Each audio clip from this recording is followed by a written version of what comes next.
I'm a short, medium-sized girl. One day, around the time I was about 8 months pregnant, I made a trip out to Target to buy some things. I'm a very cautious person, constantly looking at my surroundings with mild paranoia.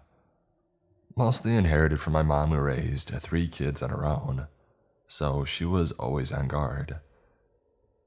I got out of my new car, which I parked a little far from the store entrance, for 2 reasons. I didn't want to get any dents from other drivers, and I tried to get as much exercise as I could because I was pregnant. As I'm walking, I notice a huge red truck with 3 men inside with the windows down. I assumed that they were waiting for someone inside the store, but something creeped up my neck when I made eye contact with the driver. I turned quickly away and immediately became very self-conscious. A small girl, visibly pregnant, I suddenly felt so vulnerable. Up until that point, my pregnancy had been smooth and never made me feel like a target. Once I finally got into the store, I felt more relaxed and went about my shopping. When I left the store, I noticed the truck was still there. I put my bag in the trunk and got in my car quickly and turned it on and drove away. I noticed in my rearview mirror the truck was also taking off, with only the 3 same men inside of it. My heart sank. I realized that they weren't waiting for anyone inside the store. I got in a lane that could only make a left turn, and they were on a lane that could only go straight a few cars behind me. I thought, great, we're not going in the same direction. I was just being paranoid. As I passed the light turning, I see the red truck switch the lane that I was in to turn left. I sped up to catch the next light turning yellow, to put as much distance between them and me. I drove a little faster than usual, but as I realized, even if I made it home, they could still follow me there and I would be going to an empty house. So instead, I drove past my street to a shopping center that had a Starbucks. The drive-thru wrapped around the building so you aren't visible to the main road that I was driving in. I get into the drive-thru and I notice the red truck going in the road that I just left. They drive past the Starbucks and I think, finally, all is good. As I'm still in the drive-thru, I see the truck pass by again in the opposite direction, almost as if they were looking for me. I wait in the drive-thru for the other cars to leave at this time, and I call my sister and tell her what has been going on and that I'm heading to her place. I didn't want to go home alone, and my boyfriend wouldn't be home for several hours. As I'm driving to my sister's house, which is about 25 minutes away, my mind just begins to wander if they caught up to me or what could have happened if these men were following me. Any danger that could have happened to me or my baby made me so paranoid that I didn't leave my house really for the remainder of my pregnancy. I was shaking by the time that I got to my sister's, and I told her all the details that I could remember.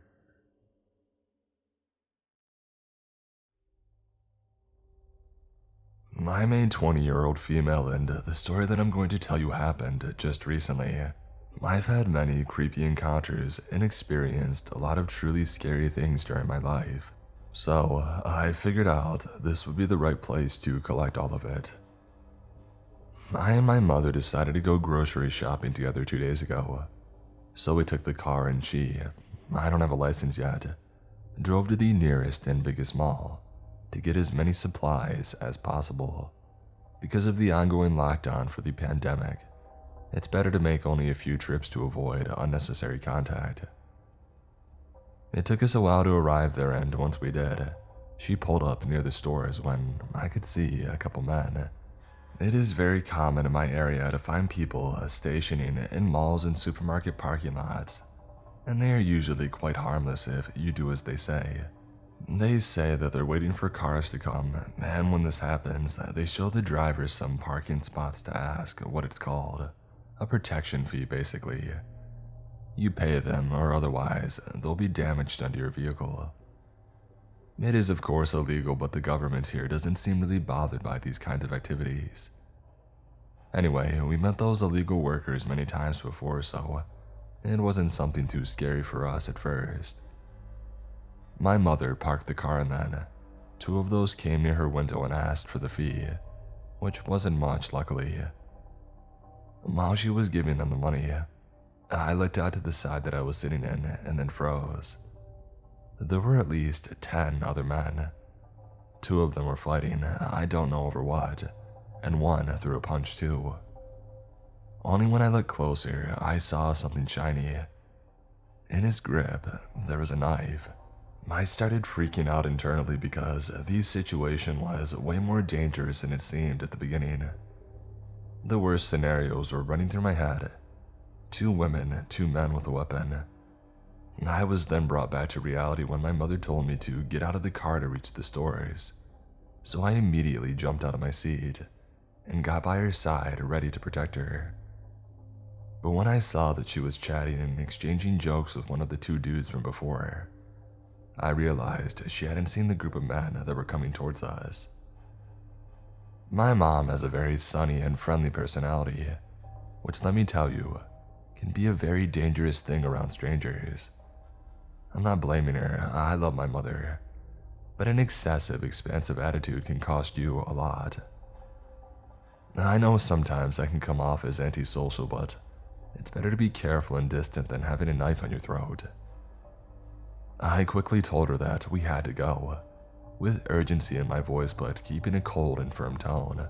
If you show people that you're scared, then you are screwed. You must never show it, because it makes you an easier target. She followed me, asking what was wrong and trying to tell me that we were safe. So I whispered, "Keep going and stay silent." And only then she saw the group of men staring at us. She proceeded to look in another direction while walking, but I didn't. I gave one of the men a look full of hatred that was screaming, "Do not try to harm us, sir, I'll fight." I knew they were numerically superior, but I'd been practicing boxing for years, so I wasn't going down without battling for my mother's life. The man got the message and looked away. It was still daytime, so if I screamed, people would hear us and call the cops. Plus, criminals prefer, as I said before, easy and weak targets. I didn't bring any weapons with me that day, I usually do, but I will make sure to never commit that mistake again. We got out of the mall when it was getting dark. I suggested a secondary way to get to the car. The men were all still hanging out in the parking lot. There was a little light and we also had a lot of things to bring with us now. We made it to the vehicle safely because they didn't see us coming, but I swear that I'm never going to forget my weapons from now on.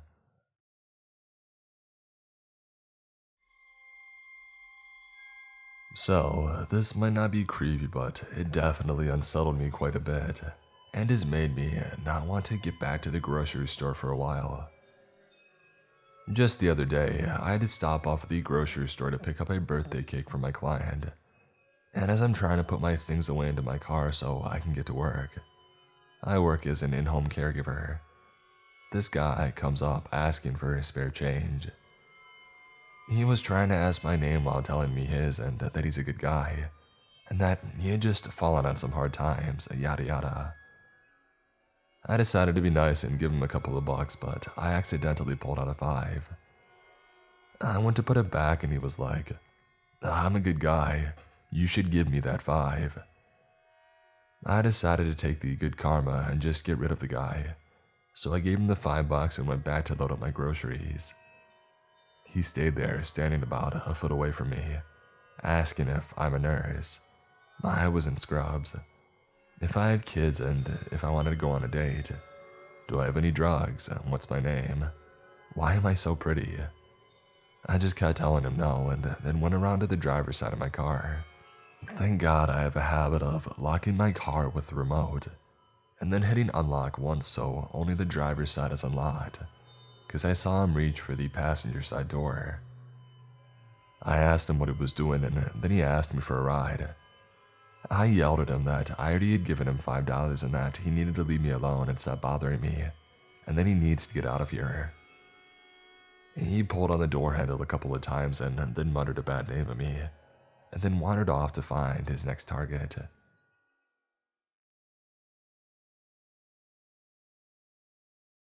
This happened a month ago when I was working at a store called Box Lunch.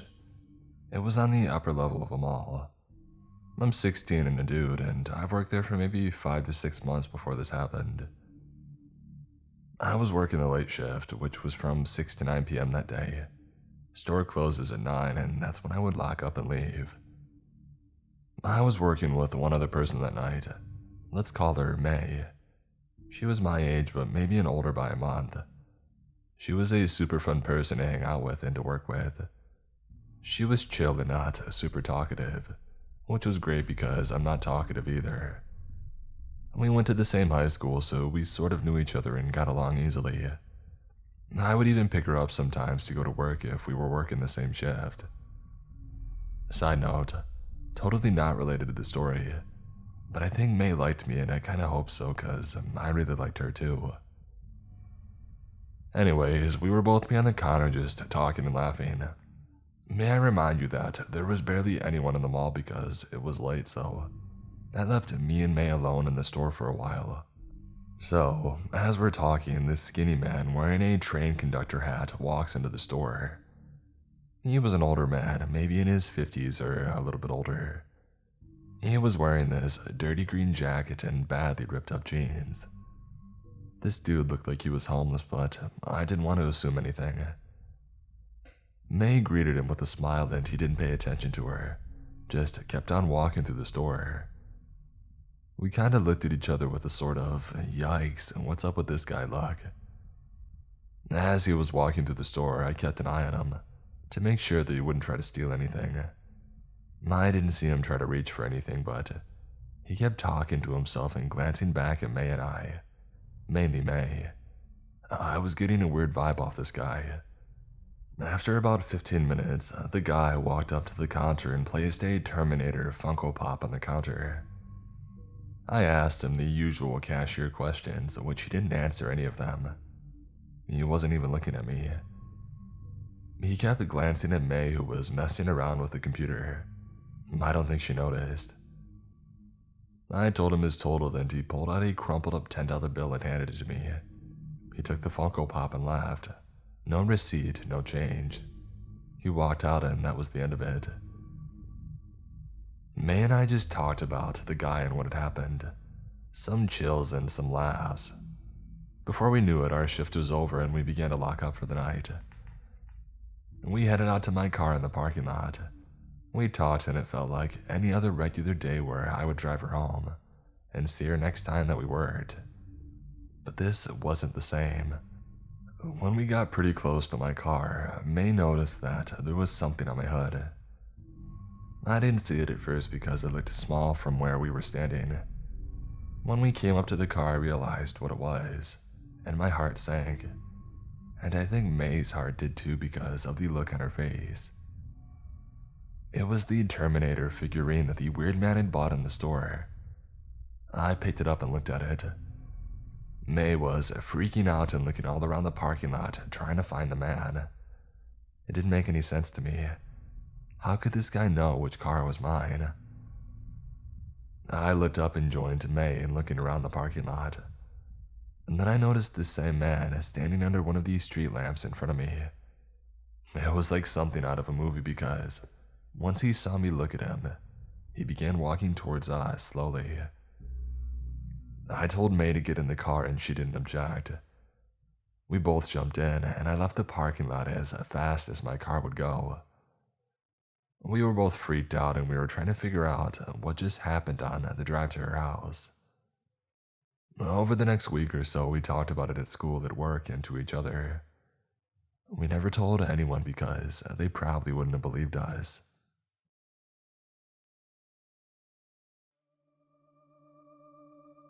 In high school, I had a stalker. I was 16 and we had met on Facebook. He went to a school nearby and we decided to meet up for a movie. We had a great time together and we ended up dating. The first time he came to my parents' house, he had an ankle monitor on for house arrest, and he wouldn't tell anyone why. Red flag number 1. And since he was a minor, we couldn't find out.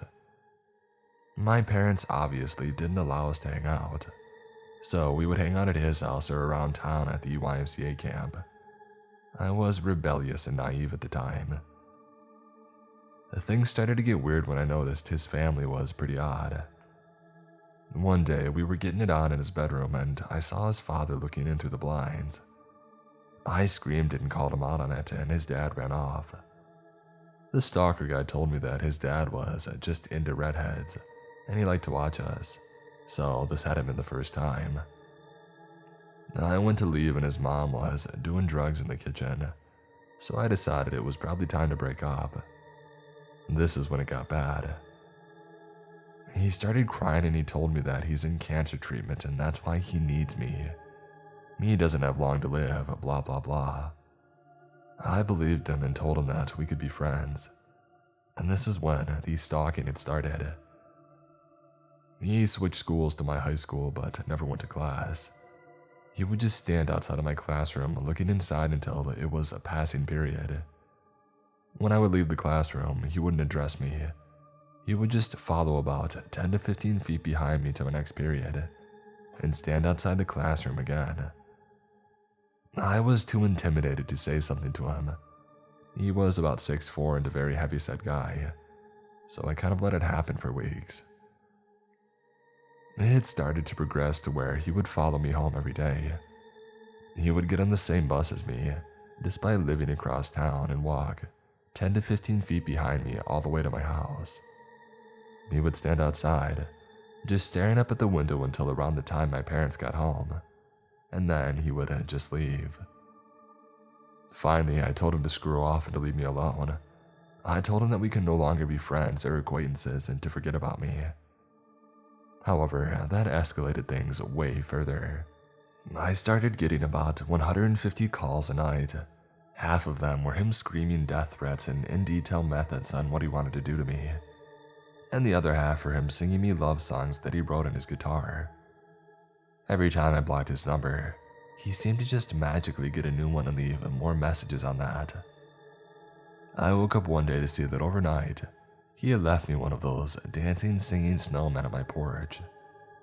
He had stabbed it in the head with a knife and it was still sticking out of it. He had covered it in his liquid deodorant that I had previously mentioned liking the smell of. And I noticed there was a hole where the little song recording device was. When I pressed the hand, it was not the regular Frosty the Snowman song that played. It was his voice singing eerily, "I'm going to have you forever. I'm never going to let you be." I was done at this point and I told my parents, who contacted the school. They suspended him, but he still waited at my bus stop every day and walked to my home with me. One day he ran at me like he was going to tackle me. When I tensed up for the impact, he stopped and hugged me. But it wasn't a regular hug. It was like he was trying to crush me. I was only 5'1" and about 90 pounds at the time, and he ended up cracking one of my ribs. I cried and he started crying too before running off. He left me a voicemail apologizing and saw him later. This one night is the night that I'll never forget, and it's the reason that we got a restraining order and my dad got a gun. I woke up one evening for no reason, just I was fully awake. I got up to go into the kitchen to get a glass of water to relax, and in the reflection of the fridge, I saw movement in my backyard. I couldn't see well because it was so dark outside and so light inside, so I went to the back sliding glass door to get a better look.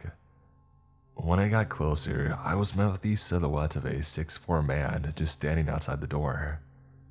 Stalker guy was in my backyard, under my room at 3 a.m. He was just staring at me. I yelled at my parents to get up, but he was gone by the time that my dad went outside. There's a patio right outside my bedroom window that goes all the way to the ground, so it's possible that he could have been on top of the patio looking directly into my bedroom window before. We got a restraining order granted shortly after that, and the stalker guy dropped out of my school. I haven't seen him since in person, but every about 6 months he makes a new Facebook and tries to friend request me. I just block it and report it every time. Scary stuff. Have you all ever heard of that myth that if you wake up in the middle of the night for no reason, there's likely something looking at you? Well, maybe it's true.